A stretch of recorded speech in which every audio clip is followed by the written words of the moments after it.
मसाजोगचे सरपंच संतोष देशमुख यांची हत्या झाल्यानंतर मसाजोगमधले हे नागरिक अनेक वेळा रस्त्यावरती आले. पहिल्याच दिवशी 2 दिवस या नागरिकांनी बीड अंबाजोगाई रस्ता बंद केला. त्यानंतर गावामध्ये 2-3 दिवस चूल पेटली नाही. गावातल्या प्रत्येक माणसाकडनं ह्याबद्दल नुसती हळहळ व्यक्त केली गेली नाही, तर एक रोष व्यक्त केला गेला, आक्रोश व्यक्त केला गेला. आणि यापूर्वी ज्या ज्यावेळी आंदोलन झालं त्या आंदोलनामध्ये हेच मसाजोगकर अगदी हिरिरीने सहभागी झाले होते. आज त्याच मसाजोगमध्ये पुन्हा आंदोलन सुरू आहे. आता आंदोलन आहे ते अण्णा त्यागाचं आणि मागणी पुन्हा तीच आहे की आरोपीवरती कारवाई होत नाही. जी मंडळी मांडवाखाली म्हणजे संतोष देशमुख यांच्या हत्येनंतर ज्या ठिकाणी सगळे एकत्रित येतात, त्याच्या प्रतिमेचं पूजन करतात, त्या ठिकाणी ही बसलेली मंडळी वेगळी. आणि माझ्यासोबत आता जे बघताय ही सगळी मंडळी खऱ्या अर्थानं आंदोलनात सहभागी आहे. मात्र टप्प्याटप्प्यानं आंदोलन केलं जात आहे. आज मोठ्या प्रमाणामध्ये या ठिकाणी नागरिक या आंदोलनामध्ये सहभागी झालेत. मात्र काय या आंदोलनाची दिशा होती, नागरिकांकडनं काय अपेक्षा होत्या, ज्या पूर्ण झाल्या का, आणि आता आंदोलनकर्त्यानंतर हे जे सामान्य नागरिक आहेत ते सामान्य नागरिकांना काय वाटतं आपण त्यांच्याकडनं जाणून घेऊ. मला सांगा की काय भावना आहेत मसाजोगच्या नागरिकांची. भावना म्हणजे आमच्या एवढ्याच आहेत की आत्तापर्यंत 78 दिवस झालं जे आरोपी आहेत, फरार आरोपी कृष्णा सांगळे याला अटक करावी आणि जे उर्वरित जे आहेत त्यांना सहआरोपी करून आम्हाला न्याय द्यावा. पण यापूर्वी सुद्धा आंदोलन करावं लागली होती. हो केले ते. हो कोणते आंदोलन केले. जल समाधी टाकीवर जोडून एक आंदोलन केलं आम्ही. पुन्हा रस्ता रोको आम्ही त्या सहभागी होता सर्व गावकरी. आताच्या आंदोलनात सहभागी हो सहभागी आहात ना. आम्ही आता जाणार तिकडं शेतात काम होतं त्यामुळे गेलतात बाहेर. आता बाकी आम्ही उद्यापासून तिथंच आहेत. जे जवळ धनंजय देशमुख उठत नाहीत तर आम्ही कोण गावकरी उठणार नाहीत. काय भावना आहेत आपण त्यांच्याकडून जाणून घ्या. मला सांगा प्रत्येक वेळी आंदोलन केल्यानंतरच प्रश्न सुटतो असं काही सूत्र मागच्या काही दिवसापासून आम्हाला मसाजोगमध्ये पाहायला मिळत आहे. हो खरी ही गोष्ट. आंदोलन केलं कीच आरोपी ते अटक होतात. सुरुवातीला आंदोलन झालं त्यावेळेस पुन्हा सुदर्शन घुले ते सापडले गेले. पुन्हा मोकोका कायद्यात घेण्यात आले. म्हणजे नुसतं आंदोलन केलं तरच कायदा म्हणजे आरोपी सापडतात असंच आमच्या लक्षात आलेलं आहे आता सध्याचं. आता काय आंदोलन होतं गावकऱ्यांचं. आता अन्न त्याग आंदोलन 2 दिवसानं पाणी घ्यायचं नाही. गावातले किती लोक याच्यात सहभागी झालेत आणि एकूण गावाचा कसा पाठिंबा आहे आंदोलनाला. पूर्ण पाठिंबा गावाचा सध्या या आंदोलनाशी आहे. अच्छा. पण काय वाटतं की आम्ही मसाजोगच्या गावकऱ्यांचा एक तो आंदोलनाचा भाग सुद्धा बघितला की ज्यावेळी पाण्याच्या टाकीवर चढून आंदोलन झालं त्यावेळी प्रशासनाने सगळी तयारी करून सुद्धा 2-2.5 तास तो काय आक्रोश आम्हाला रस्त्यावरती पाहायला मिळाला. आणि त्याच आक्रोशाचं रूपांतर पुन्हा बघतो आपण की कारवाईमध्ये सुद्धा झालं. हे सूत्र बनलंय की आधी आक्रोश मांडायचा किंवा एखादं आंदोलन करायचं आणि त्यानंतर प्रशासनाने कारवाई करायची. ही प्रथा पडली असं म्हणावं लागेल. कारण ज्यावेळेस आंदोलन करतो त्याच्यानंतरच ह्यांना आरोपी दिसतो असं आम्हाला गावकऱ्यांना वाटतंय. आणि ह्याच्यामध्ये एक विशेष खास करून अशी गोष्ट तुमच्यामार्फत मीडियामार्फत मला सरकारला अशी विचारावं वाटते की सरकारी अधिकारी जे जिल्ह्याला कलेक्टर साहेब आहेत हे जसं म्हणजे पूर्ण महाराष्ट्राचं मंत्रिमंडळ मसाजोगमध्ये येऊन गेलं आहे. आणि कलेक्टर साहेब माझ्या थोडंसं म्हणजे माहितीनं ते लातूर ते बीड डेली अपडाऊन करतात अशी माहिती वाटतंय मला. त्याच्यामध्ये त्यांना 200 मीटर आतमध्ये यायला वेळ मिळत नाही.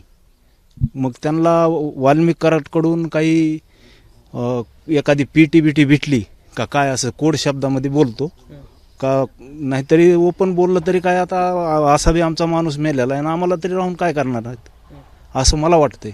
आतापर्यंत जिल्हाधिकारी आत्तापर्यंत आज जवळपास 2.5 महिने होऊन बी गेलेत तरी पण त्यांना मसाजोग गाव आहे का नाही हे त्यांच्या यादीमध्ये बीड जिल्ह्यात हे त्यांना माहिती आहे का नाही पण त्यांना एक प्रश्न विचारायचा आहे.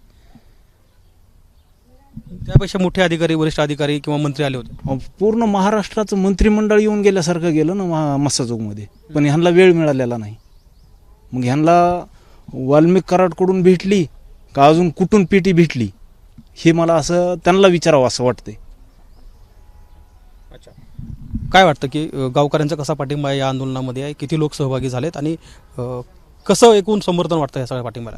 एकतर सर्व गावाचे गावचा राजा गेलेला आहे आणि सर्व गाव ह्या उपोषणामध्ये सर्व आहे.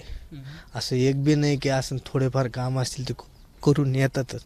आणि वैयक्तिक हे आमचं दुर्दैव आहे की एका आरोपीमुळं आम्हाला हे अन्नत्याग उपोषण करावं लागतं. कारण पहिलीपासून मी म्हणतो की पोलिसांनी योग्य ती कारवाई केली असती तर आमच्यावर ही वेळ सुद्धा नसती आणि सरकारवर सुद्धा वेळ नसती. काय नेमकं कारवाई करायची? काय म्हणजे PSI राजेश पाटील महाजन त्याच दिवशी तर यांनी 18 शिटी घेतली असती 6 तारखेला, तरी आरोपी सुटले नसते. तो आमच्यातला अशोक सोनवणे म्हणून पाया पडला तरी 18 शिटी घेतलेली नाही. हे दुर्दैव आहे आमचं की पोलीस स्टेशन असून नसल्यासारखं आहे केज पोलीस स्टेशन. आणि त्यांच्यावर कारवाई करावी आणि मी म्हणतो ना बडतर्फ करून टाका. त्याच्याशिवाय पोलीस स्टेशन असे प्रत्येक जिल्ह्यातले की त्यांना जाग येणार नाही की आपल्यावर पण कारवाई होते म्हणून. कुणाच्या दबावात काम करणं नको, काही नको, जे आहे ते प्रॉम्प्ट जे आहे ते समोर. पण आता हा रोष वाढत चाललाय लोकांमध्ये. वाढणारच ना. पोलीस यंत्रणेवर तर आमचा भरोसाच नाही सध्या. SIT CID आणि SP ऑफिस या तिघांवर भरोसा आहे. पोलिसांवर आमचा भरोसाच नाही. कारण काय 5-6 महिन्याला लगेच चेंज करतात. हे कोणचा ह्यांना पटल तेच ठेवलेला आहे. बीड जिल्ह्यामध्ये चांगला माणूस बीड जिल्ह्यामध्ये आतापर्यंत राहिलेला नाही आहे. म्हणून पोलीस प्रशासनावर आमचा तर भरपूर रोष आहे. अच्छा, पण काय वाटतं की ज्यावेळी मागण्या मांडल्या जातात, खरं तर असं आंदोलन होण्यापूर्वी मला माहीत आहे की आंदोलन होण्याच्या आधी आंदोलनाची घोषणा केली जाते, त्यानंतर प्रशासनासोबत चर्चा होते, मात्र पुढे काय होतं त्या चर्चेतून काही आउटपुट निघत नाही, म्हणूनच आंदोलन करावं लागतं. हो ना. आता SIT आहे, CID आहे, पोलीस प्रशासन त्याच्या परीनं काम करायला आहे, पण ह्याच्यातून आउटपुट हा विषयच काही निघाना गेला आहे. आता आम्हाला आउटपुट म्हणजे आम्हाला जे आरोपी आहेत ते अटक पाहिजेत सगळे. आणि जे पोलीस प्रशासनानं ज्या गोष्टी अंधारात ठेवलेल्या आहेत आणि पोलीस प्रशासनाचे जी लोक सहआरोपी करायचे ते अजूनही झालेले नाहीत, तर ते सहआरोपी करावात. आणि राहिलेला जो एक आरोपी आहे कृष्णा आंधळे म्हणून, त्याला तात्काळ अटक करावी आणि फास्ट ट्रॅकवर हे प्रकरण घेऊन तात्काळ निकाल लावून त्या आरोपीला फाशी द्यावं. आम्ही बघतो की आंदोलनामध्ये सहभागी झालेले आबालवृद्ध म्हणजे लहान मुलं पण आम्हाला बघायला मिळाले, काही वृद्ध मंडळी सुद्धा त्याच्यामध्ये सहभागी झालेत. एकूण गावकऱ्याचा म्हणजे तुमच्या गावामध्ये मला सांगा लोकसंख्या किती आहे?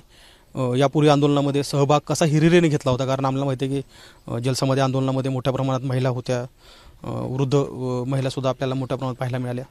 त्यानंतर अगदी हे जे कठोर आंदोलन तुम्ही केलं होतं पाण्याच्या टाकीवर चढून, त्याच्यात सुद्धा बघायला मिळाल्या. आत्ता काय परिस्थिती आहे?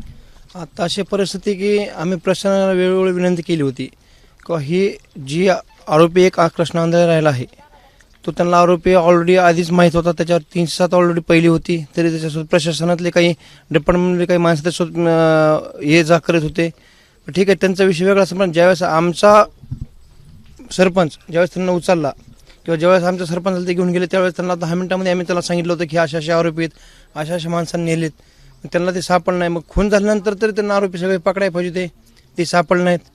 आणि त्या दिवशी जर आम्ही आंदोलन करीत नाहीत तर आमचं हे प्रकरण आज ज्या लेवलला आहे किंवा आज ज्या परिस्थितीमध्ये आहे त्या परिस्थितीमध्ये येऊ शकत नाही 100% आम्हाला माहीत होतं. म्हणून आम्ही त्या दिवशी रस्ता रोक केल्यानं सुद्धा आम्हाला उडवडवीच उत्तर दिले किंवा तुम्ही 9 वाजेपर्यंत सकाळी थांबा. तरी आम्ही पहिल्या वेळेस ऐकलं की आम्ही सगळे आरोपी अटक करू, हे करू. पण त्यांच्याकडून एकही आरोपी त्या दिवशी 9 वाजता जे आरोपी फक्त मेन आरोपी होते त्यांना सोडून दुसरे 2 आरोपी त्यांना अटक केले आणि मेन आरोपी त्यांच्या नाकाकडून निघून गेलेत. नाही बघायचा विचार केला तर, कारण वाशी पोलीस समोरून ती गाडी सोडून गेलेत ना, मग त्यांच्या नाकाकडून गेले तरी त्यांना सापडण्यात त्यांना इतके दिवस वेळ लावा लागला किंवा त्यांना वयापाशी डॉक्टरला चौकशी करून घेतल्यानंतर त्याच्यानंतर ते आरोपी त्यांना सापडलेत. मग शेवटी प्रशासनाला करते पण आहे. मग आम्हाला हौस नाही किंवा आम्हाला गावकऱ्यांना असा हे नाही किंवा आंदोलनच करावं असं काही नाही, परंतु प्रशासन आम्हाला ती आमच्यावर वेळ आणायला लागला की प्रत्येक वेळेस काहीतरी आंदोलन करायचे. मध्ये जलसमाधी आंदोलन केलं त्यावेळेस एक आरोपीचं सरेंडर झालं. त्याच्यानंतर पाण्याच्या टाकीवर चढून जे त्यांचे देशमुख कुटुंब आंदोलन केलं त्याच्यानंतर आरोपीचे म्हणजे आम्हाला ह्याच्यातून असं जाणवावं लागलं की आंदोलन केलं तरच काहीतरी आउटपुट भेटालेत. कारण केज पोलीस स्टेशननं कुठलं काम केलेलं नाही. जी काम केलं एकतर LCB ऑफिस असतील किंवा नवीन SP ऑफिस त्यांच्या मार्गदर्शनात काही काम झालं. मग आमचा रोष फक्त केज पोल्युशनमध्ये आहे किंवा त्यांना काही जी ॲक्शन घ्यायला पाहिजे कारण त्यांना सगळ्या गोष्टी माहीत होत्या म्हणजे ज्या दिवशी आम्ही हे घटना घडली 9 तारखेला, त्या दिवशी त्यांना सगळं 10 मिनिटांमध्ये आम्ही सांगितलं होतं. त्यांच्या स्वतः संतोष अण्णा देशमुखच्या भावानं तिथं सांगितलं होतं की अशा आरोपीने आमच्या भावाला ह्या स्कॉर्पिओमध्ये नेलंय, मग तुम्ही ते बघा. मग त्यांना लोकेशन ट्रेस करणं किंवा गावाला हे अशी माहिती देणं किंवा इथं असे लोकेशन ट्रेस झाले, ती कुठलीच माहिती न दिल्यामुळे ह्या गोष्टी घडल्याच ना. की प्रशासनाला जर त्या गोष्टी सांगून जर होत नसतील, मग हे आंदोलनच करावं लागेल ना, त्याशिवाय पर्याय नाही आमच्या पुढे. बरं, आमचं मागणं आता काय आहे की सरकारनं फास्ट ट्रॅक कोर्टामध्ये हे प्रकरण चालवावं, त्यांना घोषणा करावी, सरकार वकील म्हणून उज्ज्वल निकमची नियुक्ती करावी, आणि राहिलेला एक जे कृष्ण आंधळे जे आरोपी आहे तो लवकर अटक करावे. हे आमच्या साध्या मागण्या, जे अशा नाहीत की आम्ही म्हणत नाहीत की ह्याच्यामध्ये जे आरोपी नाहीत आमच्या ह्यांसोबत जमत नाही त्यांना असं अटक करा असं म्हणत नाहीत ना. ह्याच्यामुळे ऑलरेडी जे आरोपी आहेत त्यांना एक अटक करा, सरकारी वकील म्हणून उज्ज्वल निकम साहेबांची नियुक्ती तात्काळ करा, आणि हा खटला फास्ट ट्रॅक कोर्टामध्ये चालून एक वर्षामध्ये ह्या संबंधित व्यक्तीला कठोरातली कठोर शिक्षा व्हावी किंवा फाशी व्हावी, हे एवढंच आमचं म्हणणं आहे.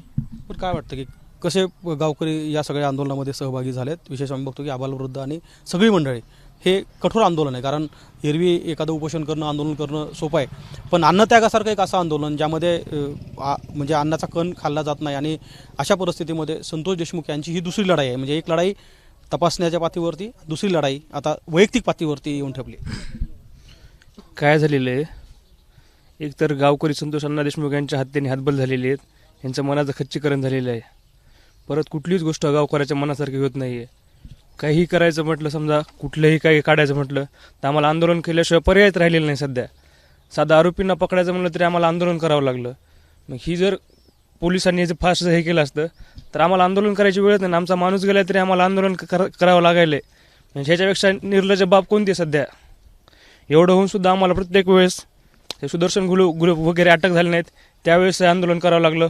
मोका लावण्यासाठी तिथं पाण्यात टाकीवर सोडावं लागलं. प्रत्येक वेळेस आंदोलन करावं लागायलं, म्हणजे गावकऱ्यांना पर्यायच राहिले नाही आंदोलनाशिवाय. आम्ही गांधीजीच्या मार्गाने सध्या आंदोलन करतो, परंतु याने जर नाही झालं तर आमच्याकडे दुसराही सुद्धा मार्ग आहे. लवकरात लवकर शासनाने आमची दखल घ्यावी. आता सध्या वयोवृद्ध महिला वगैरे आहेत, पण ह्या जर मार्गाने नाही झालं तर आम्ही दुसरा सुद्धा आमच्याकडे मार्ग आहेत, ते आम्ही नंतर अवलंबू, 100% अवलंबू. आपण बघतो की आक्रमकपणे भूमिका मांडताना आपल्याला हे सगळे गावकरी दिसत आहेत. कारण हे तेच गावकरी आहेत ज्या गावकऱ्यांनी खरं तर जलसमाधीसारखं एक कठोर आंदोलन केलं. त्यानंतर वाल्मिक कराडवरती कारवाई करावी म्हणून पाण्याच्या टाकीवरती चढून गावकऱ्यांनी आंदोलन केलं, धनंजय देशमुख यांनी आंदोलन केलं.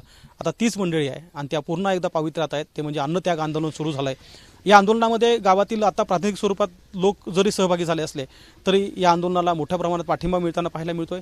काही साखळी पद्धतीने लोक याच्यामध्ये सहभागी होणार आहेत, आणि सगळ्यात महत्त्वाचं म्हणजे अन्नत्याग आंदोलन जरी सुरू असलं तरी याला मोठ्या प्रमाणात पाठिंबासुद्धा मिळताना पाहायला मिळते. कारण आज दिवसभरामध्ये मनोज जरांगे पाटील असतील, त्यानंतर आमदार संदीप क्षीरसागर असतील, स्थानिक पातळीवरचे नेते रमेश आडसकर किंवा राजसाहेब देशमुख असे लोकप्रतिनिधीसुद्धा या आंदोलनाला भेट देत आहेत. त्यामुळं सुप्रिया सुळे यांनीसुद्धा धनंजय देशमुख यांच्यासोबत फोनवरून चर्चा केली. आंदोलन जरी मसाजोगमध्ये सुरू असलं तर त्याची पडसाद आपल्याला माहिती आहे की राज्यभर उमटत आहेत, आणि राज्यभरातील अनेक लोक या आंदोलनकर्त्यासोबत उभा टाकल्याचं चित्र आपल्याला पाहायला मिळत आहे. कॅमेरामन आयुब कादरीसह गोविंद शेळके, एबीपी माझा, मसाजोग, बीड. एबीपी माझा, उघडा डोळे बघा नीट.